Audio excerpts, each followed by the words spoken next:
بچے نے آدھی رات کو روٹی مانگ لی تو فالج زدہ ماں، اس کو فالج تھا، وہ رینگتی ہوئی اٹھی اور اس نے اپنے لال کو روٹی پکا کے دی۔ باپ کہتا رہا چل چھوڑ، سو جا بیٹے تیری اماں۔ اس نے کہا نہیں مجھے نیند نہیں آتی، بیٹا بھوکا ہے۔ اس ماں سے بھی کبھی پوچھ، اس ماں سے جو بنگلہ دیش کے خیمے میں بیٹھی ہے، تو بی بی سی لندن کا رپورٹر کہتا ہے کہ تیری خواہش کیا ہے؟ کہتی کوئی بھی نہیں، چلو 2 دن کے بعد ہی صحیح میرے بیٹے کو ایک روٹی دے جایا کرو، اے روٹی مانگتا ہے مجھ سے، میں کدھر سے لاؤں؟ یہ لوارث قوم ہے، میں حکمران سے جا کے بات کروں؟ جب میرا اپنا نمازی مسلمان کہتا ہے پہلے پاکستان کے بچے تو پال لو، میرے بھائی تجھے خبر ہی نہیں، یہ تو جانا تو کبھی گنبد خضرا پہ، تو میرے مصطفیٰ نے فرمایا من ازا مسلم فقد ازانی، فرمایا جب میرا مسلمان تکلیف میں ہوتا ہے تو میں گنبد میں تکلیف میں ہوتا ہوں، مجھے درد ہوتا ہے، مجھے اذیت ہوتی ہے۔ پوچھ جا کے محبوب پاک سے، میرے عزیز کسی کو غم ہی نہیں ان لوگوں کا، کسی کو پرواہ ہی نہیں، کچھ سوچتا ہی نہیں ان کے بارے میں۔ میں اپنے گھر میں مست ہوں، آپ اپنے گھر میں مست ہیں۔ میرے رسول اللہ کی امت لٹ گئی ساری، جگہ جگہ تباہی، 1 انچ دھرتی پر زمین ایسی نہیں جو کافر کی ہو اور خون بہتا ہو۔ ایک ریمنڈ ڈیوس امریکی کتا یہاں بند تھا مسلمانوں کے قتل میں، انہیں اپنی قوم کی اتنی فکر تھی وہ راتوں رات چھڑا کے لے گئے، لیکن میری اور تیری بہن عافیہ صدیقیہ سالوں سے بند ہے۔ تڑپ کے پوچھا ہے مسلمانوں نے کہ اس کی غلطی تو بتاؤ، اس کا قصور نہیں پر وہ بند ہے، کوئی نہیں بات کرنے والا، کوئی نہیں۔ مسجد جانے جمعہ تو پڑھانا ہے، اس میں غرض نہیں درد ہے کہ نہیں کہ، اس میں تو اتنا پتہ ہے 1 گھنٹے تقریر ہے کرنی ہے۔ پیر صاحب صبح سے شام تک تعویذ لکھتے، سیاستدان صبح سے شام تک جنازہ بھی تب پڑتا ہے کہ مجھے ووٹ ملیں گے۔ تاجر کہتا ہے بس دکان چلنی چاہیے، مر جائے میری طرف سے ساری دنیا، بس کرو، اس خول سے باہر نکلو۔ اے نوجوان مسلم، کبھی یہ تدبر بھی کیا تو نے، وہ کون سا گردوں ہے جس کا ہے تو ایک ٹوٹا ہوا تارا؟ تو نے سوچا ہی نہیں کبھی، تجھے کبھی خبر ہی نہیں ہوئی کہ یہ کس قدر بڑا کام تھا؟ میرے رسول پاک صلی اللہ علیہ وسلم کے غلاموں جاگو۔ میں دعائی دیتا پھرتا ہوں، میں کہتا ہوں جٹ بن کے بڑا جی لیا، بٹ رائیں انصاری بن کے بڑا جیا، بس کر دو، بس کر دو۔ اب مسلمان بن کے جینا سیکھو، اب اپنی پہچان رسول اللہ کی غلامی بناؤ، اب کہو پہلے دین باقی ہر چیز بعد میں، بس کرو، بہت ہو چکا ہمارے ساتھ، اب تھوڑا جاگو۔ میں بہت ساری باتیں دل میں لے کے آیا تھا جو آپ سے کرنی تھی، پر یہ لفظ ہیں کہ ٹوٹتے ہی جا رہے ہیں، بات ہے کہ سمت کا تعین ہی نہیں ہو پا رہا۔ میرے بھائی میں تو کبھی کبھی سوچتا ہوں لگتا ہے رب بھی ناراض ہو گیا ہے اور ہمیں منانے کا طریقہ بھی بھول گیا ہے، نہ ہماری مسجدوں میں تہجد پڑھی جاتی ہے، نہ کسی کو نماز توبہ یاد رہی، نہ کوئی استسقاء والا ہے، کوئی نہیں۔ جو پیر صاحب کے پاس جا کے بیٹھتا ہے تھپکی دیتے ہیں، کہتے ہیں جا تیرا کام ہو جائے گا موج کر، کبھی نہیں کو کہتا توبہ بھی کر، استغفار بھی پڑھ، یہ داڑھی پوری کر، دین رسول اللہ کا اس کی طرف تو توجہ کر۔ کوئی تبلیغ ہی نہیں کرتا، سارے پھوکا پھاکی پہ لگ گئے ہیں، کوئی خیال ہی نہیں آ رہا کسی شخص کو کہ ہماری تباہیوں کا سبب کیا ہے۔ علاقہ تک قبرص فتح ہوا، تمام لوگ نعرے لگا رہے ہیں، حضرت ابو ذر غفاری کونے میں بیٹھ کے رونے لگ گئے۔ مسلمانوں کو فتح ملی، سب لوگ نعرے لگا رہے ہیں، خوشی ہو رہی ہے کہ علاقہ فتح ہو گیا۔ حضرت ابو ذر غفاری رونے لگے اور تڑپ کے روئے۔ لوگوں نے کہا ابو ذر کیوں روتے ہو؟ آپ فرمانے لگے یہ لوگ برسوں سے قابض تھے اس شہر پر، یہ جن لوگوں سے آج ہم نے لیا ہے یہ برسوں سے، دل کے کانوں سے کھل سننے والی بات ہے، فرمانے لگے یہ برسوں سے قابض تھے، انہوں نے اللہ کی نافرمانی کی ہے تو آج علاقہ ان کے ہاتھوں سے نکل گیا ہے۔ میں رو اس لیے رہا ہوں کہ خدایا کہیں ہم سے بھی نافرمانی نہ ہو اور یہ ہمارے ہاتھوں سے بھی نہ نکل جائے۔ شام نکل نہیں گیا ہمارے ہاتھوں سے، لیبیا نکل گیا، مصر نکل گیا، عراق نکل گیا، افغانستان نکل گیا، اور اگر دیکھو تو بلا واسطہ ہر جگہ کافر کا ڈیرا، وہ رو رہے ہیں، کہتے ہیں جب قوم اللہ کی نافرمانی کرتی ہے تو علاقے نکل جاتے، تڑپ رہے ہیں، مجھے کوئی فکر نہیں، کوئی نہیں رویا مصر کے جانے پر, کوئی نہیں رویا لیبیا کی تباہی پر, شام کے بچوں پہ کوئی نہیں رویا. ہم لوگ یہاں عید مناتے رہے, عید پر لوگ نئے کپڑے لیتے رہے, اور برما کے مسلمانوں کو کفن تک نصیب نہ ہوا. کوئی نہیں تڑپا ان لوگوں پر, کسی کو خیال نہیں آیا. صاحب امام علی مقام کی فکر کو سمجھو, اس پر غور کرو, بس کر دو, نیند بڑی لمبی ہو گئی, اب اٹھو اس بیداری سے, اٹھو. جب قومیں نافرمانی کرتی ہیں تو ملک چھن جاتے ہیں, اور کافر باری باری کر کے باریاں لگا رہا ہے, باری باری. تمہیں کئی دفعہ دھمکیاں دے چکا ہے, وہ تمہارا نمبر کئی دفعہ لگا چکا ہے. اب خواب غفلت سے اٹھ جاؤ, آگ پیروں تک آ گئی ہے, ایسا نہ ہو جلا ڈالے سارا کچھ. حضرت سیدنا ابو ذر غفاری رو کے فرمایا کرتے تھے, جب تم نافرمانیاں کرو گے تو علاقے تمہارے ہاتھوں سے نکل جائیں گے. سو نکل گئے. غوث اعظم کے بغداد پہ کئی دفعہ بم گرے, مولا علی شیر خدا کا شہر نجف کئی دفعہ بم کی نظر ہوا, امام علی مقام کے کربلا میں اب تک کئی دفعہ جنگیں ہو چکی, اس لیے کہ ہم نافرمانی کرتے ہیں, علاقے چھن جاتے ہیں. دوسری بات یہ کہ پھر ہمیں وہ طریقہ بھی نہیں آتا جس سے رب کو منایا جاتا ہے. آپ یقین کریں, مسلمان پہ ایک 5 وقت کی نماز ہے, وہ بھی بوجھ ہے. 2.5 گھنٹے کی تقریر اور 5 منٹ کی جماعت میں لوگ بھاگتے پھرتے ہیں, بڑا مشکل ہے. آج تک مسلمان ایک 5 وقتہ نماز پڑھنے کے لیے بہانے ڈھونڈ رہا ہے, ابھی تک. تو وہ مسلمان کہاں سے آئیں گے جو رات کو رویا کرتے تھے, راتوں کو اٹھ کے روتے تھے, تو سویرے اللہ کافر کے مقابلے میں اتنی مدد کرتا تھا کہ 10 مسلمان لاکھوں کو بھگا دیا کرتے تھے. اس لیے کہ مدد کس کی شامل ہوتی تھی, بول کے بتائیے, کون مدد کرتا تھا؟ کیونکہ دیکھیں نا, یہ ہمیں طریقہ بتایا نبی پاک نے. اللہ حضور سے راضی تھا کہ نہیں؟ یار اس پہ جلدی جلدی بولو. اللہ راضی تھا نا؟ تو بدر کی رات حضور کیا کرتے رہے ساری رات؟ ساتھ نہیں تھا اللہ؟ وہ تو وہاں سے فرما رہا ہے غار ثور سے, ان اللہ معنا. محبوب کہہ دے کہ اللہ تیرے ساتھ ہے. وہاں سے محبوب کہہ رہے ہیں اللہ ہمارے ساتھ ہے, وہاں سے اللہ ساتھ تھا. پر ساری رات, بدر کی ساری رات. اور دعا کا رنگ کیا تھا؟ حضرت ابو بکر صدیق فرماتے ہیں حضور نے ہاتھ اٹھائے, اللہ یہ میرے 313 ہیں, میں کل کمائی لے کے آ گیا. اے اللہ میری کل کمائی ہے, اگر یہ ہلاک ہو گئے تو قیامت تک کون تیری عبادت کرے گا؟ اے اللہ مدد فرما. اور حضور مناتے ہیں رب کو, کہتے ہیں یا اللہ تو نے وعدہ نہیں کیا تھا تو مدد کرے گا, یا اللہ تیرا وعدہ نہیں تھا تو کامیابی دے گا, یا اللہ تو نے ساری رات مناتے گزر گئی, ساری رات. صبح کا اجالا چمکا تو حضرت ابو بکر فرماتے اتنا لمبا سجدہ کیا, حضور سجدے میں تھے, میں دیکھتے دیکھتے تھک گیا, میں سجدے کی حالت میں ہی حضور پر لیٹ گیا, لپٹ گیا. میں نے کہا محبوبہ سر اٹھائیں, وہ دیکھیں اللہ نے مدد نازل فرما بھی دی ہے. اٹھائیے سر. حضور نے اللہ کو منایا, نبی پاک منایا کرتے تھے. ہم اب سجدوں میں بھی نہیں جاتے, اتنی سو گئی امت سجدوں, تقریروں سے انقلاب لانا چاہتے ہیں, ہم خالی نعروں سے انقلاب برپا کرنا چاہتے ہیں. لوگ جب روتے تھے, بوڑھے لوگ سجدوں میں, اور عالم فاضل صوفی کی تو کیا بات ہے نا, وہ تو اللہ کے نمائندے ہیں, کہ جس کے صرف سفید بال ہو جائیں. میرے نبی پاک علیہ السلام نے فرمایا رب تو ان کی بڑی عزت کرتا ہے, ان کی بڑی. اور میرے نبی پاک نے فرمایا گناہگار مومن بھی جب دعا کے لیے ہاتھ اٹھاتا ہے تو اللہ فرماتا ہے فرشتوں اسے خالی نہ لوٹانا, مجھے شرم آتی ہے سے خالی. پر تو اٹھاتا ہی نہیں, تو اسے مناتا ہی نہیں, تو کبھی لپٹا ہی نہیں, تو نے کبھی کہا ہی نہیں کہ یا اللہ آ میں تجھے لے جاؤں. حضرت سعد بن ابی وقاص کے پاس قادسیہ کی جنگ ہو رہی تھی, کافر بلا رہا تھا, آؤ اگر کوئی ہے تو آؤ مقابلے میں.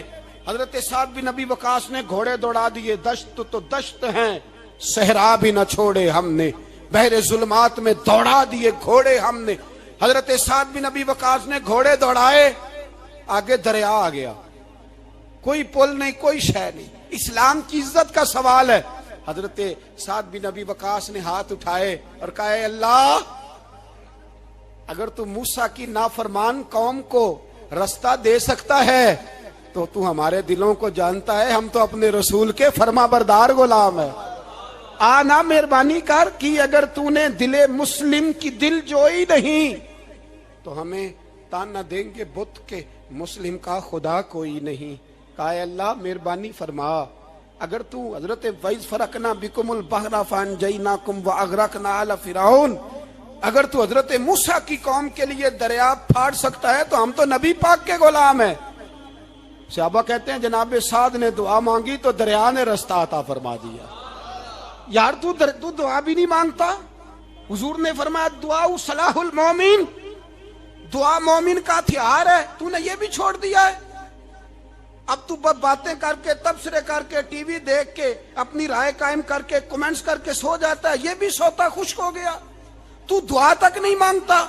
فرماتے ہیں دعا مانگی تو دریا نے رستہ دیا، اور جب اس کنارے نکلے تو حضرت سعد کہنے لگے کسی کی کوئی شے تو نہیں رہ گئی دریا میں، کوئی چیز تو نہیں رہ گئی۔ ایک صحابی کہنے لگے پیالہ رہ گیا ہے، تو حضرت سعد فرمانے لگے او دریا ہمارا پیالہ واپس نہیں کر دیتا؟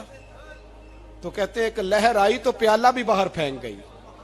او بھائی ہم اسی رسول کا کلمہ پڑھتے ہیں جن کا حضرت سعد بن ابی وقاص نے کلمہ پڑھا تھا، اور کسی جگہ میرے نبی پاک نے نہیں فرمایا اللہ صحابی کی سنے گا بعد میں آنے والوں کی نہیں سنے گا، کسی جگہ نہیں کہا۔ پر تو کشکولے دعا بھی نہیں اٹھاتا، مصیبت میں بھی اب یاد خدا ہم کو نہیں آتی، دعا منہ سے نہ نکلی جیبوں سے عرضیاں نکلی، تو یہ کام بھی نہیں کرتا۔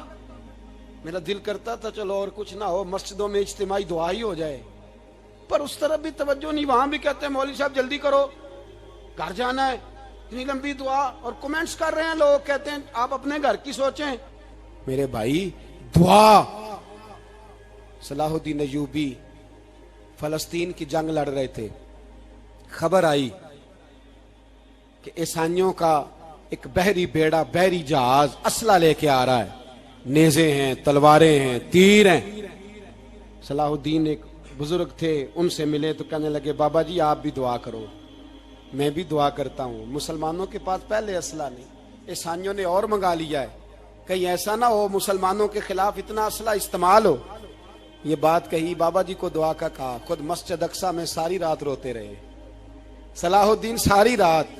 ہمارا حکمران جسے ربنا آتنا فی الدنیا پوری نہیں پڑھنی آتی، اور اب تو ایسے پیر آ گئے ہیں میدان میں جو سورہ فاتحہ سیدھی نہیں سنا سکتے الا ماشاءاللہ۔ ساری رات صلاح الدین ایوبی روتے رہے۔ وہ بزرگ کہتے ہیں میں بھی کونے میں تھا، پر جس درد سے اس نے دعا مانگی میں نہیں مانگ سکا۔ سویرے خبر آئی کہ دشمن کا وہ بحری بیڑا جو اسلحہ لے کے آ رہا تھا دریا میں غرق ہو گیا ہے۔ صبح خبر آئی تو وہ شخص ایک آگے بابا جی سے کہنے لگا بابا جی وہ بحری بیڑا دریا میں غرق ہو گیا، تو بابا جی رو پڑے، کہنے لگے دریا میں غرق نہیں ہوا، صلاح الدین ایوبی کی آنسوؤں میں غرق ہو گیا ہے، اس کے آنسوؤں میں غرق ہو گیا ہے، اس نے رب سے دعا ہی ایسی مانگی اس کے آنسوؤں میں۔ تو دعا بھی نہیں مانگتا میرے بھائی مسلمانوں کے لیے، تو دعا بھی نہیں مانگتا۔ امام حسین میدان کربلا میں تھے، ایک راوی کہتا ہے 3 دن پانی بند رہا ہے، روٹی بند رہی ہے، پر قرآن پاک کی تلاوت 1 منٹ کے لیے بھی بند نہیں ہوئی، دعا اور التجا 1 منٹ کے لیے بھی بند۔ حسین کے خیمے سے یہ آواز بار بار آتی رہی، یا اللہ استقامت بھی دے اور صبر بھی عطا فرما۔ دعا کا رستہ بند، تلاوت بند نہیں ہوئی، اللہ کی بارگاہ میں سجدے بند نہیں ہوئے، تو چھوڑ گیا ہے، تو دعا تک نہیں مانگتا۔ دعا تو انقلاب برپا کر دیتی ہے، دعا تو حالات بدل دیتی ہے، دعا تو تبدیلی لے آتی ہے۔ کوئی بیٹھا ہوا مجھے دور دعا دیتا ہے، بس دعا دیتا، فقط دعا دیتا ہے۔ کوئی بیٹھا ہوا مجھے دور دعا دیتا ہے، میں ڈوبتا ہوں پر سمندر اچھال دیتا ہے۔ وہ بھائی تو دعا بھی چھوڑ گیا۔ پہلی بات آپ کی خدمت میں یہ ہے کہ جاگیں، مسلمان بنیں۔ دوسرا کچھ نہیں کر سکتے تو دعا تو کر سکتے ہیں نا، دعا کا رستہ اپنائیں۔ اور پھر میرے نبی پاک علیہ السلام نے 2 باتیں فرمائی، کان کھول کے سن لینا، 2 باتیں۔ حضور نے فرمایا ایک وقت آئے گا کہ میری امت کے خلاف کافر ایک دوسرے کو آوازیں دیں گے آؤ مسلمانوں کو ماریں، آؤ مسلمانوں۔ تو صحابہ نے کہا یا رسول اللہ کیوں، ہم تھوڑے ہو جائیں گے؟ فرمایا نہیں تم بہت زیادہ ہوں گے۔ 56 اسلامی ملک ہیں دنیا میں، کتنے بول کے بتانا ہے؟ اتنا سا برما ہے. کسی غیر مسلم کا کتا مر جائے تو یہ چیخ پڑتے ہیں, اور یہاں کہتی ہے اقوام متحدہ کہ جی وہ ہمیں داخل نہیں ہونے دے رہے. تو بند کرو پھر سلامتی کونسل, تحلیل کر دو, اقوام متحدہ ختم کرو. اگر تمہاری کو سنتا نہیں تو بنائی کیا ہے؟ صرف مسلمانوں کو پریشرائز کرنے کے لیے.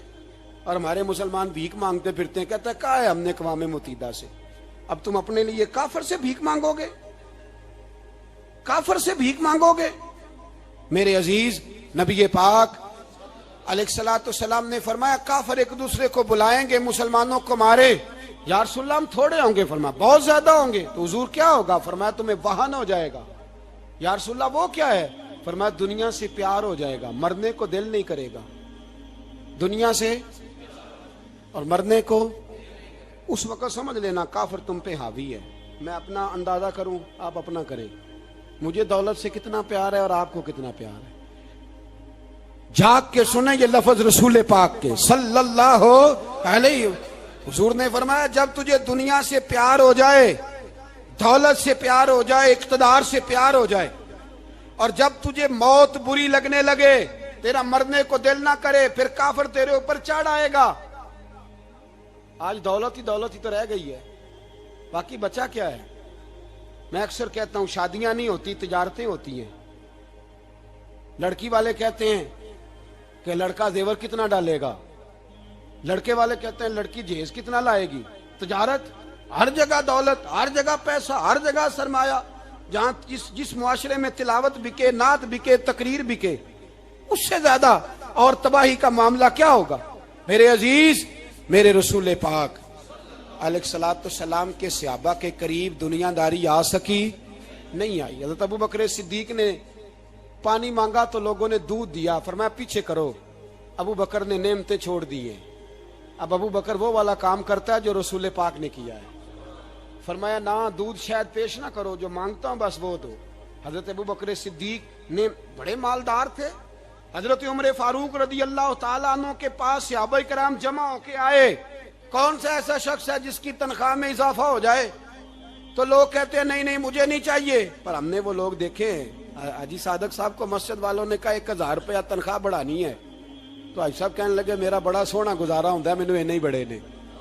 حضرت سیدنا عمر فاروق رضی اللہ صحابہ اکٹھے ہو کے گئے, کہنے لگے عمر حضور کے زمانے میں بظاہر غربت رہی, جناب صدیق اکبر کے زمانے میں غربت, اب تو بڑی ریل پیل ہے, بحرین سے لاکھوں کا مال آتا ہے, آپ کو بڑے بڑے سفیر ملنے آتے ہیں, پر آپ وہی پرانا کرتا اور وہی تامت جو کئی جگہ سے سی آپ نے کئی جگہ سے پھٹی.